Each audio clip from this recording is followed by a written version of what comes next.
Good morning, Kristina. It's great to have you over here. We're here working in the Manny Daniels Center doing some IT stuff, and then here you came over to visit, and what an opportunity to interview, and thank you for coming over.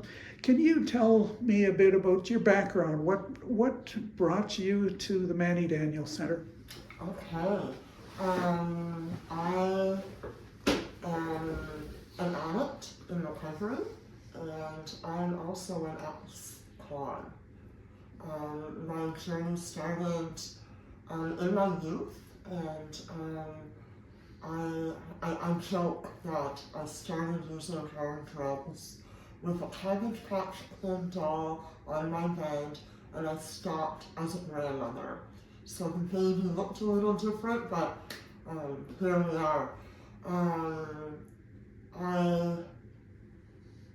I look at my past and I see now where God held me up. Like I said, I started using when I was 14, so very young, and in that came a very abusive relationship. But God's amazing, and in that abusive relationship, I ended up having 2 children, one in grade 11 and the other, I'm dating myself now, as I graduated grade 13. And while I was pregnant, I didn't use, and that was God, that was not me. So I actually had some sober time in order to graduate. At the end of that journey, my high school journey, I realized that that was the only time I was allowed to leave the home, was to go to school. And so things started to go downhill very fast, and in the following January, I organized a midnight dash and left with my children. And then I'm so blessed that I have a loving, supportive family, but at the same time, they are very goal-driven. So yes, I'm a single mom, but moms go to work, moms go to school, and so they were very supportive in that. And I looked through the college and university catalogs and realized that accounting would give me the most money right out of graduation, and so that's what I did. I was very fortunate. I got hired out of school by, at the time it was Nortel Networks, and had an amazing job. My drug of choice is cocaine, and that is very prominent in the accounting world. So I didn't have to worry about stopping because a lot of people I went to school with and worked with used. I worked at Nortel until its downfall, and that process was really hard on me, and the stress. I fell at that moment. After being laid off, my house sold, I had a lot of money, I moved in with my parents, and addiction overcame me at that point. I went to a party one night and I met my second spouse. The journey with him, he worked in a carnival, I ended up leaving to follow him, and my children stayed with my parents for a year. After that year, my mom, wonderful woman, was like, okay, it's time to step up. And I was fortunate to got a job with Sun Life Financial as an accountant. And I moved to Kitchener-Waterloo and continued working in high finance during the day and kind of the underbelly of society at night. And what came with that in organized crime. My spouse went to prison when I had my youngest son, so we had 2 children together. And unfortunately at that point, again, I fell and my addiction overcame me, and I ended up becoming incarcerated for my actions as an accountant at some organizations or some companies involved in organizations. Initially, the Crown was asking for 14 years, and when I was convicted with 2 years less than that, and it was provincial time, and I was not allowed parole. This is another God moment. I was in maximum, and while I was there, I had spent the last 30 years thinking God hated me and acting as such. And so once I found myself in that cell, as most of us, or a lot of us do, I ended up getting on my knees and praying like I had never prayed before. Within a very short period of time after that, I was reclassified to a working unit, and that working unit, Humber College, came in and did a pilot program offering the horticulture diploma to 8 inmates. I was incarcerated at Vancouver Center for Women. There's a lot more than 8 women there. And so that to me was a God moment that I was able to participate in that program. And then I was released. And unfortunately, when we were incarcerated, even with the opportunity of having that college education, I didn't know how to live sober. And so I used shortly after my release, even though I had all these plans. I was able to buy a home when I was released, and I worked in my field. I did sustainable naturalization landscaping, which fit into COVID perfectly.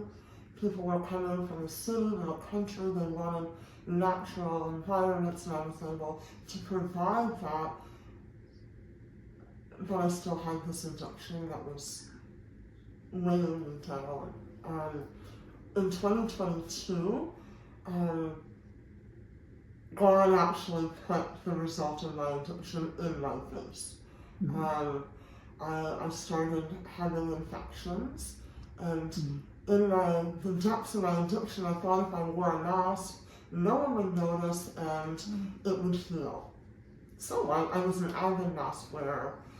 And I think God was like, no, this is not happening. He sent my brother, who lived 3 hours away from me, to my home on September 4th, 2022. And when I answered the door, he was like, hey, we have a problem. And in my normal mind, I would be going through the process of how do I get rid of my brother so I can get more drugs and move on with my day. And I was a good liar. That was part of my 30 years. I'm fine, I'm okay, I don't need you don't know what you're talking about. And my brain actually believed those lies, and that didn't happen.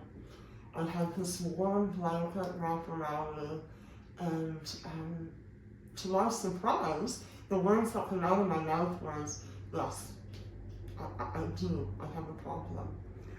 And again, God has blessed me with an amazing family. My adult children stepped up and helped me, along with my parents, navigate this time of recovery, of healing, and then my brother. So I went to treatment, not because I wanted to use. At that moment, the Holy Spirit entered me, and I was blessed with that stronghold of addiction had been removed. But I did not know how to live sober. I was a child when I started using, and now I'm a grandmother. And so how do I live sober? And God led me to the right treatment center, which led me to Peterborough, Ontario, where my brother lives, and he allowed me to stay there for a year. So unfortunately, Peterborough has a huge problem in their community with addiction. But their municipality and their resources have really stepped up to provide services if you want them. They have a program called Forecast. They have a program, they have 12-step program meetings every day of the week. And so I went there for a year. One of the 12-step programs they have in Peterborough is called Celebrate Recovery, and it ties the gospel and the 12 steps together in an amazing way. And so I started going there. I'm not in any way used to having spiritual signs or experiences. Growing up, I did go to church, but it was a very old school way of looking at reading the Bible and living by the law. It was not relational, it was not spiritual. And so as I started going to Celebrate Recovery, the sign on my way there was starting to illuminate. It was St. Joseph's, it was on Fleming. So it's actually a long-term care facility. I didn't know that, but as I would drive by, it would illuminate. And then one night it was like, ah! And I went to my pastor and I said, I think you need to take me to the psych ward. I'm losing my mind. And my pastor of Celebrate Recovery is actually an alumni of Masters. It was Eastern Pentecostal. And so, Kristina, how about you wait, and I'll take you to chapel. Look at me, you don't understand. I'm losing my mind. I know this sign is not lit up. He brought me to chapel at Masters. And when I walked in that door, I knew I needed to be there. And God took away all the condemnation that my addiction had placed on me. And it's funny, as I sat in the registrar's office, I kept saying, no, you don't want me. This is what I've done. And they're like, no, do you love Jesus? And I said, yeah, of course, like, he saved me. And they're like, we want you. And then they'd ask another question, and I'm like, no, you don't understand. I've never heard of this baptism of the Holy Spirit. I don't know what that is. You don't want me. And they're like, oh, wait, it'll happen. And between my application being accepted and my first day of school, I was blessed to have that baptism of the Holy Spirit. And I can't even put into words how that has strengthened my need to share the gospel with others through my experience. I finished Bible college. I was able to do the 4-year bachelor in 2. So I have my bachelor of theology, and God's timing was perfect. My graduation coincided with a need, which brings me to Love Soluble in the Manny Daniels Center. How did I come to find this place? It existed. My youngest son attends a church camp called Silver Lake Wesleyan Camp. I have to drive by the Manny Daniels Center to get there. And he's been going since before I found recovery. My daughter and son-in-law are amazing children of Christ. And I'm so blessed that he worked through them to bring me closer to him, as he does, right? And so, in bringing my son to camp, I started volunteering. My horticulture, education, and love for creation allowed me to spend time at Silver Lake and meet amazing people. And those amazing people are actually now on the board of Manny Daniels, and one of them said, hey, we want you to meet Spencer Powell.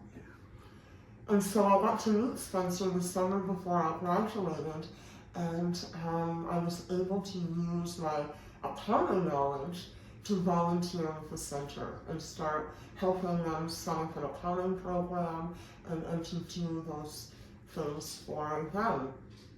I was looking at graduation, and it's funny, all through Bible college I had no idea what God wanted me to do with this education. I thought, oh, this is great, I'm learning more about God, and I was doing outreach with a program called Street Level Advocacy in Peterborough, and so I was going to share the gospel, and I was going to use what I now see as a blessing to share my story. So I have visible symptoms of my addiction that people who are in addiction can tell. And so when I sit on the street, quite often people would ask me what had happened or if I was okay. And because they asked, I got to share my recovery journey, my faith journey, and my gratefulness for God's mercy and grace. And so through that, I got to learn, I got connected with a program called Disciple City. And Disciple City is a program where they pray. And my prayer life, although it was growing, was still very minimal. And so that praying without ceasing idea was very new to me. And so through that education and compassion, Disciple City was able to show me, I was able to pray about where God wanted me. And within a very short period of time, I had put on paper a chaplaincy role coupled with therapeutic horticulture to bring to Spencer and to present. And we were able to carve out a place for me here at the Manny Daniels Center. And so what do I do here? I want to use my incarceration, my recovery, my experience in organized crime to help men. And I know you think, why would I want to help men? My history with men has been very tainted. But God has really placed on my heart that I can help men heal. In turn, their families will be helped. So the women that they might have hurt in their lives will now be supported by healthy men. The children that may have been abandoned in the past will now have a healthy father. And that is what I want for my children. I want my children's fathers to heal and be healthy in their lives. And if I can't do that for them, maybe I can do that for other families. And so that's number one why I'm here. I want to share the gospel, and I want to tie in creation. We are a part of God's creation, and so when we are immersed in it, we feel better. We learn how to nurture. So nurturing ourselves is a daunting task. But one of the exercises that I have here with the men involves a spider plant, right? It's a regular household plant that in its growth produces babies. And in order for that plant to thrive, the babies have to be taken away and propagated. And so I want to show them that we are a support system, but we also want to give away what we have. And so I cut off a baby, and then we put it into water.